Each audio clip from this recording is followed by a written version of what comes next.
السلام علیکم دوستو، میں ہوں بلال حسین اور آپ دیکھ رہے ہیں میرا یوٹیوب چینل ماشاءاللہ۔ مکمل ہو گیا۔ حضور فرمانے لگے جو میرے غلاموں سے پیار کرے میں اس سے پیار نہ کروں؟ انہوں نے میرے غلاموں سے یار دروازے پہ آ کے جب کوئی بھکاری بھیک مانگتا ہے تو وہ کہتا ہے تیرے بچے جیتے رہے، اور صاحب وہ پیسے بچے نہیں کماتے، ابا جی کماتے، آپ گئے ابا جی جیتے رہے، لیکن اسے پتہ ہے ابا کا نام لوں گا تو بچے، ان کا والد راضی ہوگا جب بچوں کا نام لوں گا۔ سمجھ لیں کہ حضور کے غلاموں سے پیار کیا جائے تو نبی پاک راضی ہو۔ ایک جنازہ آ گیا، یا رسول اللہ امامت فرما دے۔ حضور جنازگاہ میں تشریف لے گئے، گھر میں بھی مسئلہ بتا سکتے تھے پر پھر لوگوں تک بات کیسے پہنچتی؟ جنازگاہ میں گئے، مرنے والے کے چہرے سے کپڑا اٹھایا، فرمایا میں تو نہیں جنازہ پڑھاتا، حضور بے نمازی ہے، تارک زکوٰۃ ہے، کیا اس میں کمزوری ہے، کیوں نہیں آپ جنازہ پڑھائیں گے؟ نبی پاک علیہ السلام نے فرمایا یہ مرنے والا میرے عثمان غنی سے بغض رکھتا تھا۔ اگر صحابہ سے پیار کرنے والا آئے، سن لو، صحابہ سے پیار کرنے والا آئے تو حضور کھانا ہاتھوں سے کھلاتے ہیں، اور کسی صحابی سے بغض رکھنے والا مر جائے تو مصطفیٰ جنازہ بھی نہیں پڑھاتے۔ صحابہ ایمان لائے تو پتہ وہ کیا کہتے ہیں؟ قالوا نؤمن کما آمن السفہاء، کیا ہم اس طرح ایمان لائے جس طرح یہ بیوقوف لے ہیں؟ یہ تو کلیگا پی جاتے ہو حضور کی، یہ تو ناک سے ریٹھ نکلتی ہے تو چہروں پہ مل جاتے، جو سارا مال لٹا دیتے، ان کی طرح ایمان لائے۔ الا انہم هم السفہاء، اللہ کریم نے فرمایا او میرے محبوب کے صحابہ کو بیوقوف کہنے والوں خبردار ہو جاؤ، تم ہی بیوقوف۔ فرمایا ان کی طرح کا ایمان لاؤ، ان کی طرح جس طرح میرے محبوب کے صحابہ کا ایمان ہے۔ حضرت خباب رضی اللہ تعالیٰ عنہ کہتے ہیں میں نے عاص بن وائل کے ہم مزدوری کی اور بڑی شاندار کر کے میں نے کام کیا دیانتداری سے۔ وہ کافر تھا، میں مسلمان تھا۔ آپ فرماتے میرے دل میں شوق تھا کہ پیسے ملیں گے تو یہ میں خرچ کروں گا، اور فلاں جگہ میں نے پیسے لگانے۔ بچوں بھی بتایا ہوتا ہے آدمی نے کہ پیسے آتے ہیں تو تمہیں فلاں چیز بھی لے کر کے دوں گا۔ اب مجھے بتلائیے کہ اگر اس دن پیسے نہ ملے یا کسی وجہ سے ڈوب جائے تو کتنی اذیت کا اور کرب کا مسئلہ ہوتا ہے۔ فرماتے جب میں نے مزدوری کر لی، کام مکمل کر لیا، اور میں اس کے گھر گیا، میں نے کہا تیرا کام مکمل ہو گیا؟ اس نے کہا میں نے دیکھ لیا۔ تو میں نے کہا میرے پیسے دے دو، یہ دیکھو یہ وہ ایمان ہے اس کے بارے میں رب نے کہا وَإِذَا قِيلَ لَهُمْ آمِنُوا كَمَا آمَنَ النَّاسُ، اس طرح کا ایمان لاؤ۔ حضرت خباب کہتے ہیں میں نے کہا پیسے؟ تو کہتے ہیں بڑا آدمی تھا نا، نواب تھا، سیٹھ تھا، چودھری تھا، پاورفل تھا، تو کرسی پر بیٹھ کر ہنسنے لگا، کہنے لگا پیسے تو مل سکتے ہیں پر تھوڑا سا مسئلہ ہے۔ وہ کیا؟ معاذ اللہ ثم معاذ اللہ نقل کفر نہ باشد۔ کہنے لگا اگر آپ کلمہ پڑھنا چھوڑ دے تو پیسے دوں گا، ورنہ یہ پیسے نہیں ملیں گے۔ ہم یہ کہہ تو دیتے ہیں جیسے آپ نے سب کچھ لٹایا، لیکن ذرا اپنے پر اور میرے اوپر اس بات کو لاگو کیجیے گا کہ آپ نے محنت کی ہو، کمر دکھتی ہو، ہاتھوں میں چھالے ہو، اور پھر وہ رقم جس کی بڑی ضرورت ہو وہ روک دی جائے، تو یہ دعوے کرنا، نعرے لگانا کام تو آسان ہے، لیکن اس جگہ اپنے آپ کو کھڑا کرے۔ وہ رقم تو تب ملے گی، تم تو کلمہ پڑھتے ہو، تمہیں کیسے دے دیں؟ یعنی ان کی مزدوریاں دبا لی جاتی، ان کی تنخواہیں چھپا لی جاتی۔ کہنے لگا وہ تب دوں گا۔ آپ یقین کریں بڑے خوبصورت جملے ہیں۔ حضرت خباب رضی اللہ تعالیٰ عنہ فرمانے لگے اس نے بڑے اعتماد سے بات کی کہ نہیں دوں گا، اس کا خیال تھا کہ یہ لڑکھڑائے گا، یہ پچھتائے گا۔ کہتے میں نے بھی رومال اٹھایا اور کندھے پہ رکھا، میں نے اسے کہا یار تو نے میرے ایمان کی بڑی تھوڑی قیمت لگائی ہے، میرا یہ خیال ہے کہ میں اتنے سے پیسوں پہ لڑکھڑا جاؤں گا؟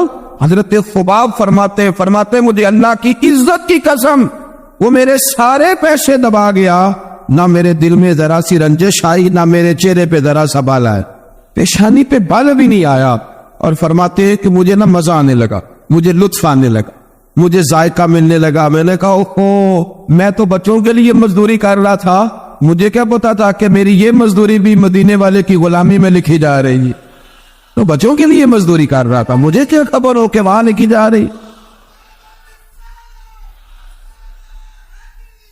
ان لوگوں نے جہاں جا کے نا، میں آپ کو وہ نفسیاتی چیزیں بتانے لگا ہوں جو ذہن پہ اثر کرتی، جو انسان کو کمزور کر دیتی ہیں، یہاں آ کے کھڑے ہونا اور پھر اپنے آپ کو فرماتے میرے دل میں تو خیال بھی نہیں آیا۔ حضرت سعد بن ابی وقاص رضی اللہ تعالیٰ آپ فرماتے ہیں میری اور میری اماں کا پیار پورے مدینے میں معروف تھا۔ توجہ ہے میری بات پر؟ اگر بیٹا ماں کا پیارا ہو نا، میں ساری ماؤں کی بات نہیں کرتا لیکن ایک نقص ہے جس کی اصلاح ضروری ہے، اگر کوئی بیٹا اماں کی بات ماننے والا ہونا تو پھر اللہ تعالیٰ اماں کو استقامت ہی عطا کرے تو بات ورنہ پھر وہ بہو سے کہتی ہے تمہیں پتا ہے نا، پھر میں جیسے بیٹے سے کہتی ہوں ویسے ہی کرتا ہے، پھر وہ پورا کراتی ہے جو اس سے. اور اگر کسی بیوی کو پتا چل جائے نا میرا خاوند میری بات مانتا ہے، تو پھر وہ بھی اس کو کہتی ہے کہ اب ریموٹ کنٹرول میرے ہاتھ میں ہوگا، اور میں کہوں گی تو آپ اٹھیں گے، میں کہوں گی تو آپ. وہ پھر اماں کو بلیک میل کرتی ہے، کہتی ہے تمہیں پتا ہے نا وہ سنتے میری ہے، مانتے یہ لوگ کرتے. بلکہ میں کہتا ہوں کہ جس سے بھی آپ پیار کرنے لگ جاتے ہیں نا، جس سے بھی آپ پیار کرنے لگ جاتے ہیں وہ کہیں نہ کہیں آزما ضرور لیتے. وہ ناز اٹھوا لیتا ہے، اسے پتا ہوتا ہے نا میرے اٹھائے جا رہے، اٹھوا لیتا ہے. حضرت سعد بن ابی وقاص کہتے ہیں میرا اپنی اماں سے بڑا پیار تھا اور زمانہ جانتا کہ بڑا پیار ہے. میں نے کلمہ پڑھ لیا، میری اماں نے بھوک ہڑتال کر دی. اس نے کہا کہ جب تک آپ کلمہ نہیں چھوڑیں گے معاذ اللہ میں روٹی نہیں کھاؤں گی.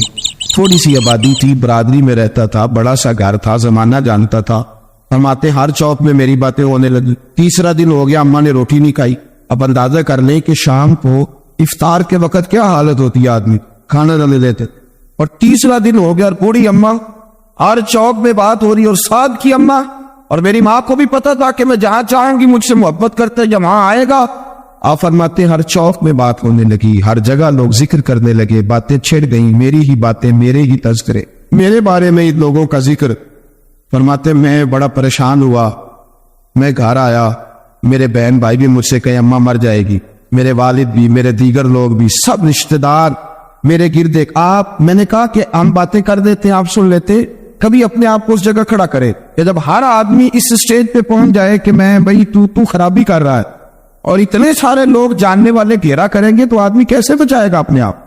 حضرت سعد بن ابی وقاص کہتے ہیں کہ میرے گرد شدید گھیرا تنگ ہو گیا اور مکے کا دور ہے، آپ اتنے خطرناک ہیں کہ سنبھالے نہیں سنبھلتے. آپ فرماتے ہیں جب حد ہو گئی تو میں نے کہا اماں سنو پھر میری بات، میں تم سے بات کرنے لگا. کہتے ہیں میرے بہن بھائیوں کے بھی کان کھڑے ہو گئے. اماں بھی سہارا لے کے اٹھ کے بیٹھ گئی کہ لگتا ہے کہ برف پگھلنے لگی ہے، لگتا ہے کہ کچھ نرم ہوا ہے. فرماتے میں سامنے کھڑا ہوا اور تھوڑے بہت لوگ جو وہاں موجود تھے وہ بھی قریب آ گئے. میں نے کہا اماں تیرا اور میرا پیار زمانہ جانتا ہے اور دنیا کو پتا ہے کہ میں وہ بیٹا ہوں کہ جس کی لوگ مثالیں دیتے ہیں. اماں ہر چوک میں تیری میری باتیں ہوئی، ان 3 دنوں میں تجھے اور مجھے ڈسکس کیا گیا. اماں تو بڑی کمزور ہو گئی، اٹھ کے تجھ سے کھڑا نہیں ہوا جا رہا.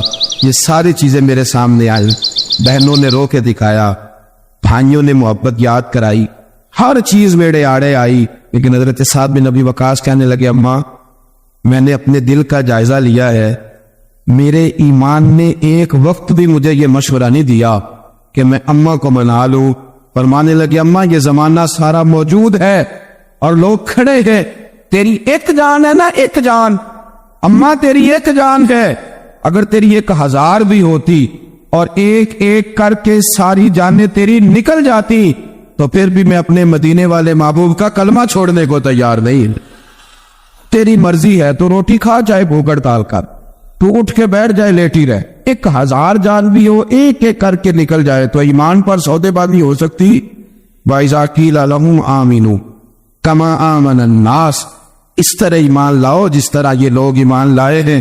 حضرت سعد بن ابی وقاص یہ نعرہ لگا کے نا، نعرہ مستانہ لگا، یہ نعرہ لگا کے تو چلے گئے. حضرت سعد بن ابی وقاص چلے گئے. آپ باہر نکلے تو اماں اٹھ کے بیٹھی کہنے لگی روٹی لاؤ بھائی. انہوں نے کہا اماں جی بھوک ہڑتال بس. کہنے لگی میرا ہی تو بیٹا ہے نا، میں نے پیدا کیا، میں نے پالا، میں رگ رگ سے واقف ہوں.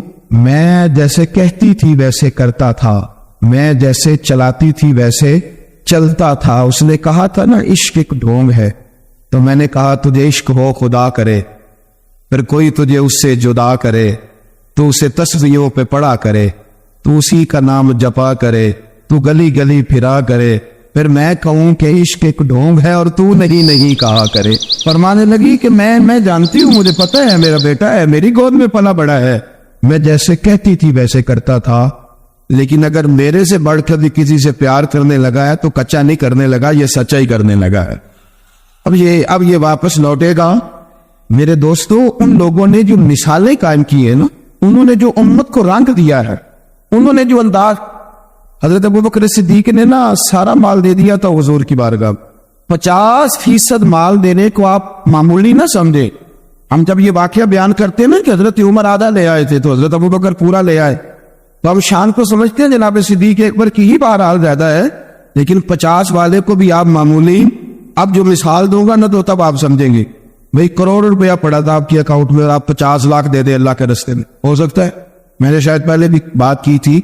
ایک دوست میرے پاس آئے، کہنے لگے آپ دعا کریں اللہ مجھے دے تو میں اس کے راستے میں دوں گا. میں نے کہا یا اللہ اسے 1.5 کروڑ دے، یہ 1 کروڑ تیرے راستے میں دے دے. تو بھی گھورنے لگا جیسے آپ گھورنے لگے. میں نے اسے کہا میاں ابھی تو دعا ہو رہی ہے، اب تو دعا میں بھی آپ کے منہ سے آمین نہیں نکلا. یا اللہ 1.5 کروڑ دے، 1 کروڑ تیرے. تو وہ کہنے لگا نہیں انشاءاللہ دیں گے.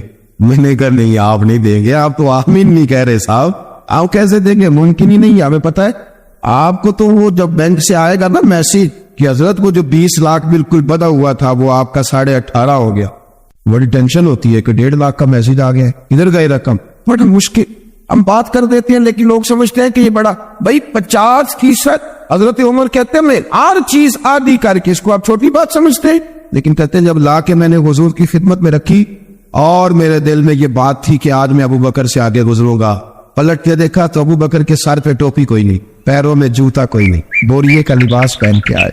حضرت سیدنا عمر فاروق کہتے ہیں یار جواب کیا ہونے تھے، بات کیا ہونی تھی. جو نبی کریم نے سوال کیے تو سوالوں میں بڑا فرق تھا، سوالوں میں بڑا فرق تھا، تو جواب کیا ہوتا.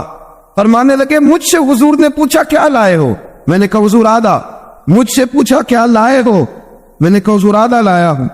اور فرماتے ابو بکر صدیق سے یہ نہیں پوچھا کیا لائے ہو. حضور فرمانے لگے ابو بکر گھر میں کیا چھوڑ کے آئے. اللہ کرے آپ کو سمجھ آئے. یہ نہیں فرمایا کیا لائے ہو. ابو بکر گھر میں، اور قربان جائے جو اہل تصوف ہے، جو تھوڑا بہت صوفیاء کو جانتے ہیں، وہ ذرا اس جواب کو دیکھیں گے تو رشک کریں گے. حضرت صدیق اکبر کہہ سکتے تھے حضور جوش تھا پیش کر دیا، کہہ سکتے تھے کہا لوگوں نے کیا چھوڑ کے آئے ہو. تو جناب صدیق اکبر نے نظر چھکائی اور گویا فرمانے لگے حضور میں کوئی کنگال تو نہیں نا، میں کوئی لاوارث تو نہیں نا، میں وہ تو نہیں نا جس کا تو پیچھے نہ ہو. حضور گھر بھرا ہوا ہے، میرا بھرا ہوا گھر چھوڑ کے آیا ہوں. کیا چھوڑ کے آئے ہو؟ یا رسول اللہ اللہ کو بھی گھر چھوڑ آیا ہوں، اللہ کے رسول کو بھی گھر چھوڑ کے آیا. بھرا ہوا گھر ہے، میں کوئی کنگال ہوں، وہ لاوارث ہوں کہ میرے پیچھے کوئی نہ ہو. بھرا ہوا گھر چھوڑ کے. اب بات کو سمجھیں، یہ وہ ایمان ہے، یہ وہ نظریہ. آپ کبھی ان لوگوں کی داستانیں پڑھیں تو وجود حرکت کرے، کبھی اٹھیں کبھی بیٹھیں کبھی چلے. حضرت عمر فاروق بیٹھے تھے نا، عارف رومی لکھتے ہیں کہ آپ بیٹھے تھے چھت پہ، تو یہ سادگی بھی ایک حسن ہے، سادگی بھی ایک. اس آدمی کو گمان ہو جائے نا میں اچھا نہیں لگ رہا، وہ 6 دفعہ بھی کپڑے بدلے تو وہ اچھا نہیں لگ سکتا، لیکن اسے ٹینشن بن گئی ہے کہ میں اچھا نہیں لگ. وہ سارا دن آئینے کے سامنے رہے. سادے آدمی، یہ سادی زندگی آسان ہو. حضرت مقداد حضور کے غلام ہیں، وہ کہتے ہیں میں تھا اور میرے ساتھ 2 صحابہ اور تھے، ہمیں بھوک لگ گئی. مدینے میں نا کچھ قحط کا سما تھا، کئی دنوں سے بارش نہیں ہوئی تھی، فصلیں نہیں پکی تھی. فرماتے بھوک نے بڑا ستایا. ہمارا یہ طریقہ تھا کہ جب ہمیں شدید بھوک لگتی تھی تو ہم کسی صحابی سے کوئی مسئلہ شرعی مسئلہ دریافت کرتے تھے. یہ اب جا کے ہر قاری صاحب پہ، ہر امام صاحب پہ فٹ نہ کر دینا بات. آپ باتیں سنتے ہیں پھر ترجمے اپنی مرضی کے کرتے ہیں. جا کے ہر مولوی صاحب پہ فیٹ نہ کر دینا. کہتے جب مسئلہ پوچھتے تھے نا کسی صحابی سے تو پہلے روٹی کھلاتا تھا پھر مسئلہ بتاتا تھا. اب میں پہلا وضاحت کر لی یہ گل بھی آپ، اس لیے میں نے اگلی بات بعد میں کی ہے، کیونکہ آپ نے اسی حساب سے روٹی کھلانی ہے نا جس حساب سے اپنے امام کو تنخواہ دیتے ہیں، اسی حساب سے روٹی کھانی ہے نا اس بیچارے. تو فرمانے لگے کہ جب نہ ہم کسی شخص سے، کسی صحابی سے مسئلہ پوچھتے نا تو پہلے وہ، اس لیے یہ جو آستانوں پہ لنگر ہوتا ہے، یہ جو بزرگان دین خانقاہوں پہ لنگر رکھتے ہیں، یہ صحابہ کا طریقہ ہے کہ جس کو دین بتایا جاتا تھا اسے پھر لنگر بھی کھلایا جاتا. بہت سارے لوگ اس کا مذاق اڑاتے ہیں کہ یہ کیا ہے. بھئی یہ رسول اللہ کی سنت ہے. صلی اللہ ہو، پڑھیے درود صلی اللہ ہو. چلے جنہوں نے پہلے نہیں پڑھا وہ بھی شامل ہو جائے، پڑھے صلی اللہ تعالی علیہ وسلم. فرماتے ہیں اس دن بڑی بھوک لگی. 3 دوست تھے ہم، 3 صحابہ تھے. ہم نے حضرت ابو بکر صدیق کو گلی میں کھڑا کر لیا. سب صحابہ کے حالات کچھ نہ کچھ ان دنوں میں نا ٹائٹ تھے، کمزوری تھی، چونکہ فصلیں نہیں تھی، بارشیں نہیں تھی. ابو بکر ایک مسئلہ پوچھنا ہے. کہتے کھڑے کھڑے جناب صدیق اکبر نے کہا پوچھو. پہلے روٹی بھی ساتھ پوچھتے، کہنے لگے چلو پوچھو. کہتے مسئلہ پوچھا اور بتا کے رخصت ہو گئے. پھر ہم نے حضرت عمر سے پوچھا، انہوں نے بھی سوال کا جواب دیا پر کھانا نہ پوچھا. پھر 2-3 اور لوگوں کو ہم نے ٹٹولا، لیکن اس دن سب نے مسئلہ ہی بتایا، روٹی نہیں پوچھی. حضرت مقداد کہتے ہیں ہم نے پروگرام بنایا حضرت عبد الرحمن ابن عوف سے مسئلہ پوچھنے کا، تو میرے ساتھ والے دونوں کہنے لگے بس کر، بڑے آزما لیے. اب چل سیدھا دروازہ رسول پہ چلے. اب مسئلہ پوچھنا ہے تو ان سے پوچھنا جن سے سن کے ساری دنیا مسئلے بتاتی ہے, انہی سے پوچھتے ہیں, ڈائریکٹ چلتے. کہتے ہیں ہم آئے مسجد نبی میں, حضور بیٹھے تھے. حضرت مقداد کہتے ہیں ہماری بکریوں کے تھنوں میں دودھ خشک ہو گیا تھا, حضور تشریف فرما تھے, السلام نہیں دست بوسی کی, عطا یاد میں بیٹھ گئے. حضور ایک مسئلہ پوچھنا تو حضور مسکرائے, فرمانے لگے لگتا ہے بھوک لگ رہی ہے تم تینوں کو, مجھے مسئلے کی سمجھ آ گئی, بھوک لگی ہوئی ہے. یا رسول اللہ بڑی. فرمایا میری 4 بکریاں ہیں اور اللہ نے فضل کیا قحط میں بھی ان کے آنن دودھ سے بھرے ہوئے. فرمایا جاؤ 3 تم ہو, چوتھا میں ہوں, اس طرح کرنا 3 بکریوں کا دودھ تم پی لینا, 1 کا میرے لیے لے آنا. کہتے ہیں یا رسول اللہ ہم پی آئے. تو حضور نے فرمایا رکو, جب تک تمہارا دل کرے میرے مہمان بن سکتے ہو. فرماتے ہم 3 دن نبی پاک کے مہمان رہے, صبح و شام 4 بکریوں کا دودھ ہوتے, 3 کا پی لیتے, 1 پیالہ حضور کے لیے رکھ لیتے. فرماتے تیسرا دن آیا نا, حضرت مقداد کہتا ہے وہ تو سو گئے دودھ پی کے, پر وہ جو نبی پاک کے لیے پڑا تھا نا, میری بار بار توجہ اس کی طرف جاتی, بار بار, اور میرے اندر سے آواز آتی کہ حضور کو تو بڑی خدمت کرتے ہیں صحابہ, تو حضور نے تو شاید کچھ اور کھا لیا, تو پی نہ لو. کہتے کئی دفعہ میں نے روکا پر میں نہ ہی اپنے آپ کو روک سکا, میں پی گیا حضور کے حصے کا بھی دودھ. جب میں پی گیا وہ دودھ, کہتے اب پینے کے بعد جو پریشانی ہوئی وہ زیادہ تھی. دل میں خیال آیا اگر حضور ناراض ہو گئے کہ بھئی تمہیں تمہارے حصے کا دودھ دیا تھا اور مسلسل 3 دن سے مل رہا ہے, پھر کیوں پیا؟ اور حضور ناراض ہو گئے تو گرا جو ان کی نگاہ سے وہ سنبھل نہیں سکتا. فرمانے لگے اسی پریشانی میں تھا کہ حضور آ گئے, اب تو میرا وجود کانپنے لگا. سرکار سیدھے اس پیالے کے جانب گئے جس میں دودھ ہوتا. فرماتے ہیں نبی پاک نے نہ اٹھایا کپڑا, اٹھایا برتن, دودھ نہیں تھا. حضور نے پوچھا نہیں کون پی گیا, بلکہ نبی پاک نے ہاتھ اٹھایا کہ اللہم اطعم من اطعمنی واسقی من سقانی, یا اللہ جو مجھے کھلائے تو اسے کھلا, جو مجھے پلائے تو اسے پلا. حضرت مقداد کہتے ہیں میں نے کہا خوجے تو بڑی قیمتی دعا مل رہی ہے, بکریاں میری جو بکریاں تھی وہ تو پہلے نہیں دودھ دے رہی, تھنوں میں دودھ خشک ہے, اور اتنی بڑی دعا کہ جو کھلائے اسے کھلا, جو پلائے اسے پلا. نبی کریم علیہ السلام کی دعا سنی تو کہتے میں بستر کے اندر منہ دیا ہوا تھا, جھٹ سے میں نے کپڑا اتارا, چھری پکڑی اور اپنے باڑے میں چلا گیا کہ ایک بکری ذبح کر کے لاتا ہوں, حضور کو کھلا. السلام علیکم دوستو, آپ دیکھ رہے تھے ہمارا یوٹیوب چینل ماشاءاللہ. اگر ویڈیو اچھی لگی ہو تو اسے سبسکرائب کریں اور گھنٹی والے نشان کو دبائیں تاکہ نئی ویڈیو آپ دوستوں تک پہنچتی رہے. جزاک اللہ.